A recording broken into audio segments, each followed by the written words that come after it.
Okay, so today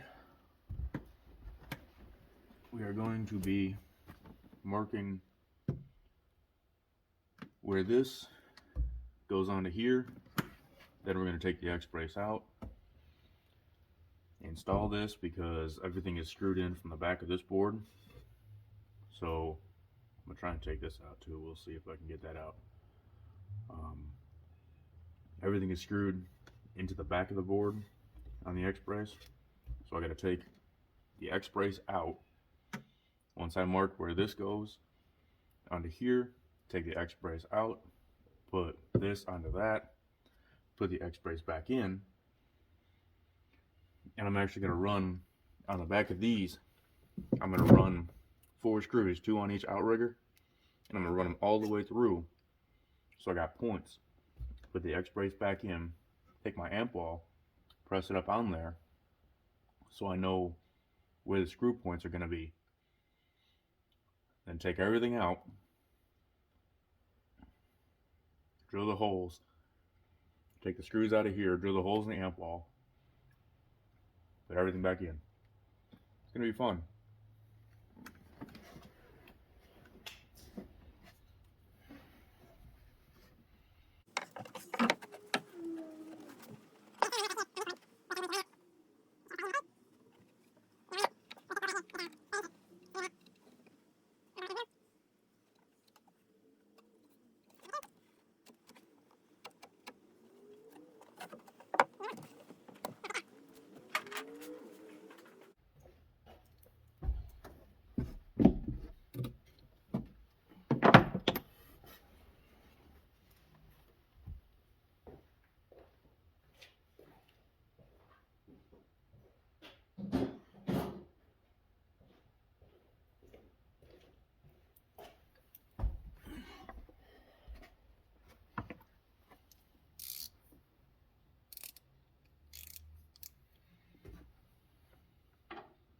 For those of you with S197 Mustangs, this is a T50 Torx. I'm using that to take out the seat base brackets, or at least one of them, the bench seat brackets in the back, where the bench seat hooks into.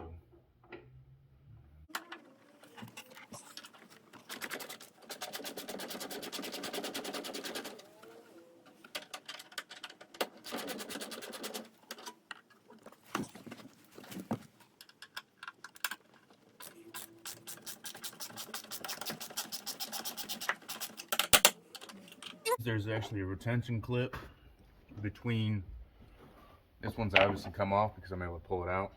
There's a retention clip. The sheet metal for the bracket sits right here on top of that. There's a retention clip holding the sheet metal onto the bolt. So this one's obviously out.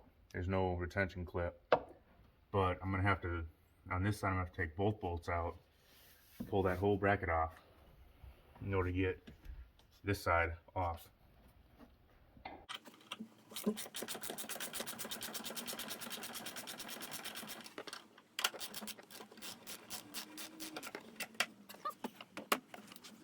Easy, because in one of the other videos on my channel, I lament my choice in getting a Craftsman hammer drill, because I got a bunch of old school Craftsman tools and I really like Craftsman, but broke the drive gears putting drywall screws into pre-tapped holes in 2x4s, which is frankly very pathetic.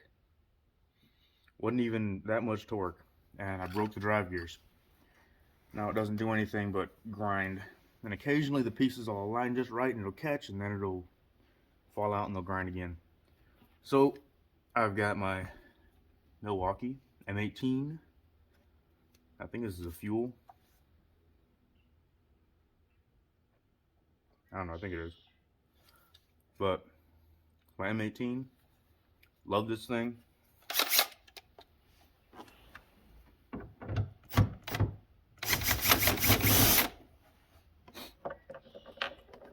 These are 10mm bolts.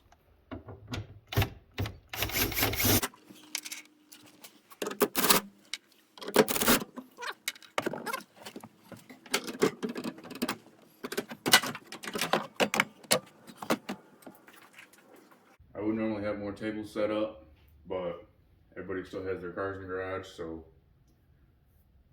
I got a bunch of crap on top of my car and I don't really feel like moving it. A bunch of little tiny bits. So,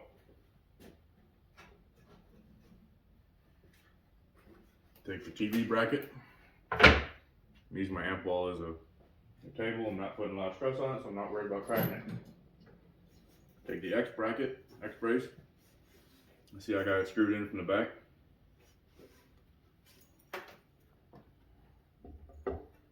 If need be, I can put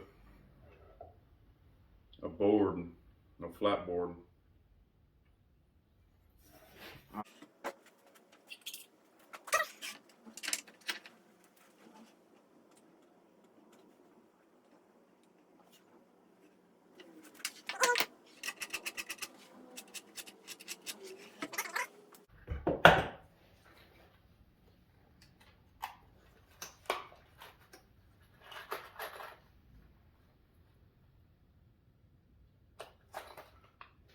Four screws.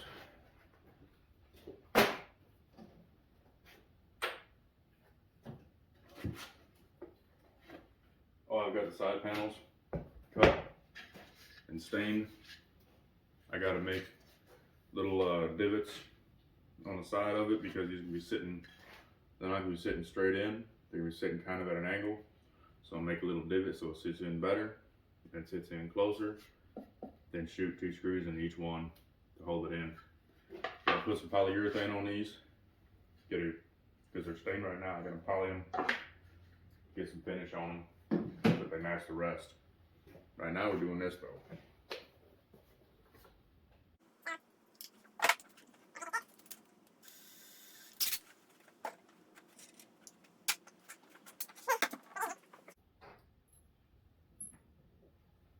I know this isn't super duper perfect and super duper organized, but this is what you're gonna find in the average Joe's garage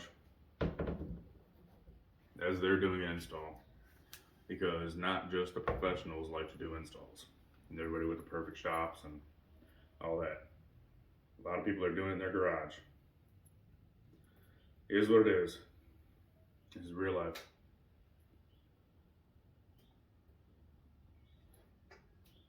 Don't stab yourself.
It's on there.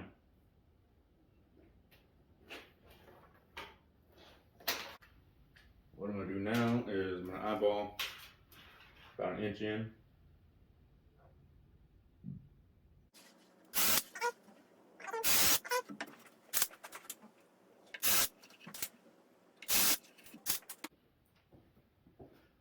One thing that's kind of funny is I use a lot of these screws just as like temporary hold downs and stuff like that.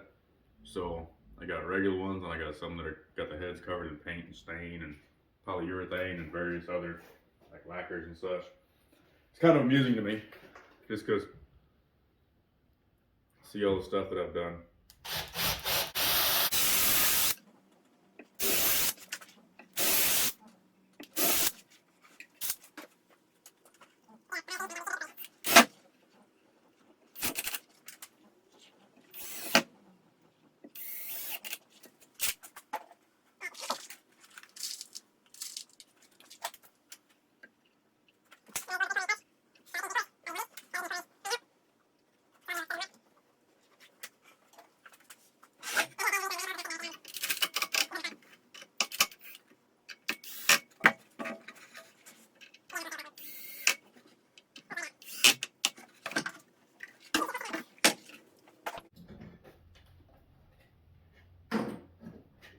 Now,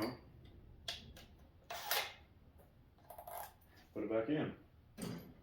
Because you can't do this without putting it in. Which is a pain in the butt. But I'm gonna put it in, mark it, press it on, and see where we gotta drill.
Seatbelts out the way.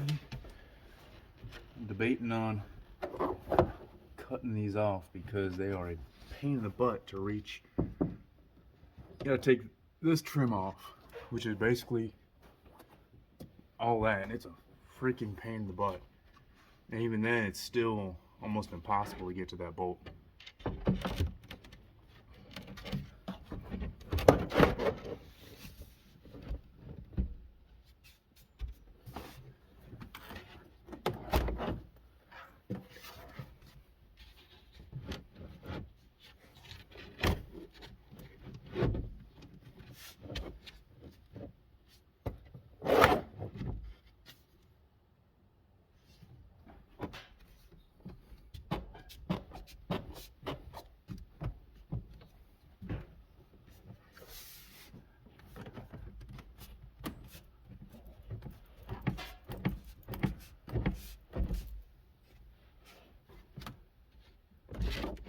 And I felt it kind of stick right there, so I got some marking in. All right.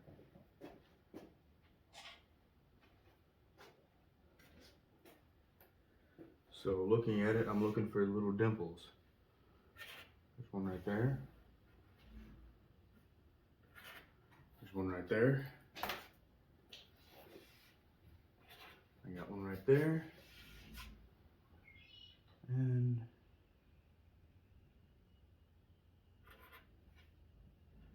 one right there. So now what I'm gonna do is I'm gonna change the drill bits because I don't need the super huge 1/8" bit. And I'm going to grab that away.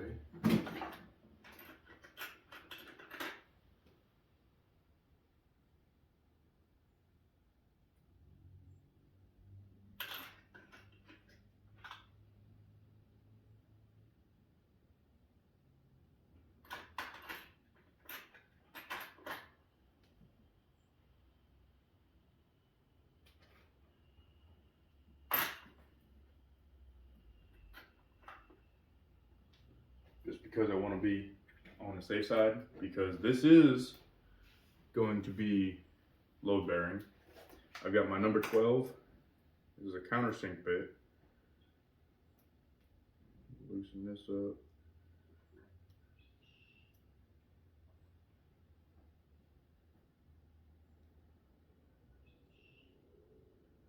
A little longer length on that. Now, in order to keep this neat, this is going to be a part that I'm sure a lot of people are going to disagree with, but this is what works for me.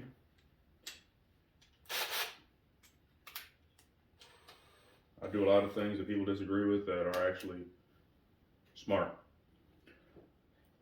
This board is 1/2 inch thick. That is a little bit longer than a 1/2 inch in my countersink part. So what I'm actually gonna do is I'm gonna guesstimate roundabout. That's where the hole's gonna be. So I'm gonna come along on the bottom and I'm gonna stick my finger under there. Okay? Because I want the face of this board to stay clean as possible. I'm going to slowly drill through until I feel it on my finger. I'm gonna stop, pull the bed out, do the other 3, then I'm gonna flip it over, find those holes, and I'm gonna countersink them enough that when I put the screws in, it's gonna lay flat.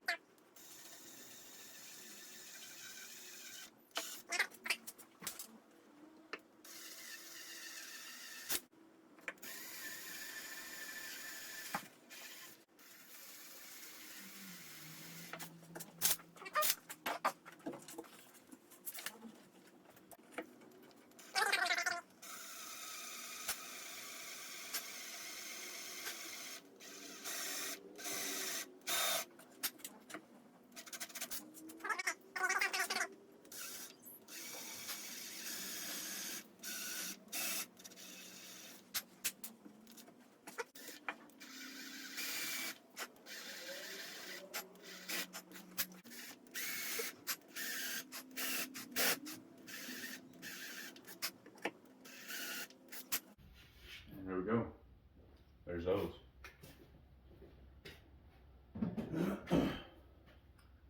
Now, I gotta take the thing out, take those screws out. I'm gonna run these screws just a little bit through to the back, kind of like how I did those to mark. Except the ones in the back are going to be used to feel for where the holes are in that board, so that I can mount it, just shoot the screws in, and we're done with that. Except I got to take it out in order to put those sideboards in, so this project is kind of getting ground to a halt because of polyurethane, which I'm going to do now so I can get that out the way since I'm done making dust. Alright, back to pictures. Okay, so this little doodad I forgot to talk about. This is box right here. This is the Audio Control ACX BT1. Shout out to Twin Rink. I was sitting there eyeballing his Mosconi Bluetooth module, which he has connected directly to his ARC Blackbird amp DSP. Cool. Takes the head unit completely out of the equation, so it doesn't have to get used at all. Thing's waterproof. It's meant for ATVs, everything. So what this does, this is going to go directly behind my Helix, where it was just sitting. So directly behind my Helix, it's got a power ground remote. I'm going to tie the power and ground directly into the Helix. The only thing I'm not going to use is the remote wire. I'm going to curl it up and zip tie it, because this remote wire sends an on signal to the amps. I don't like when it gets a Bluetooth connection and detects music. I don't like that, because right now my sound system is an independent power supply from the rest of the car. So this can turn my sound system on if somebody else connects to my module, and it can drain my battery. Not keen on that, because I know there's some people that just go around and see Bluetooth things pop up and automatically connect. I'm good. Call me paranoid. I don't have my tinfoil hat picked out yet, but yeah, I'm just not gonna play with it. So this is gonna get zip tied up and tucked. These are ugly as sin, so they're gonna stay behind the board. I have 2 female RCA adapters that I'm gonna put on a length of wire, done up like all the rest of my RCA wires, and I've got 2 male ends that match the rest of my RCAs. So this is all gonna be behind the board. except for these two. I'm going to tap holes, fish them through, and they're going to be powered off of the power supply, the power input for the Helix. So, because this is again going to be directly behind the Helix. So, what I'm going to do for my remote turn on is I'm going to have that a direct line from my head unit. Head unit turns on, Helix turns on, sends the inputs, sends the turn on signal to the rest of the amps. Takes care of that, keeps everything neat and clean. And I don't have to tweak my paranoia. But this thing is awesome. You can see how small it is, the size of my palm. A little bit smaller. It's great. I love it. So that's gonna go right about there.